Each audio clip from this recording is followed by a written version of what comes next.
જે રીતે જમ્મુ કાશ્મીરના પહલગામ સેક્ટરમાં આતંકવાદી હુમલો કરવામાં આવ્યો તેની અંદર લગભગ 28 જેટલા જે નાગરિકો છે તે લોકોની મૃત્યુ થઈ છે. 3 જેટલા જે નાગરિકો હતા તે ગુજરાત રાજ્યથી હતા અને 25 જેટલા નાગરિકો એ અન્ય રાજ્યથી આવતા હતા. આતંકવાદી હુમલો થયો ત્યારે આતંકવાદીઓએ જે ગોળીબારી કરી તેમાં એ લોકોએ પૂછ્યું કે તમે હિન્દુ છો કે મુસ્લિમ છો.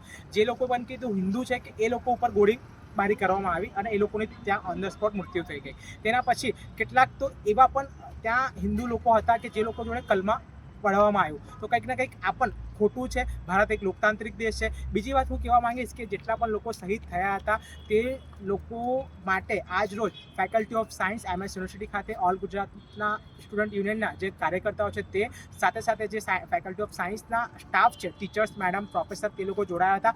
મોમબત્તી જે હતી તે પ્રગટાવીને મોમબત્તી પ્રગટાવીને અમે લોકોએ જે લોકો આ આતંકી હુમલામાં શહીદ થયા છે, જે લોકોની મૃત્યુ થઈ છે, તે લોકોને અમે શ્રદ્ધાંજલિ આપી છે. અને ફક્ત અમારું સરકાર પાસેથી એક નિવેદન છે અને એક આશા છે અમારી કે જે રીતે આ 28 લોકોએ પોતાની જે જાન છે અને જે જીવ છે તે લોકોએ કુરબાની આપી છે, તો તે જ રીતે જે પણ આતંકવાદી સંગઠન અને આતંકવાદી સભ્યો સક્રિય છે તે લોકોને રોડ અને રસ્તા ઉપર લાવીને તે લોકોને પણ ગોળી મારવામાં આવે.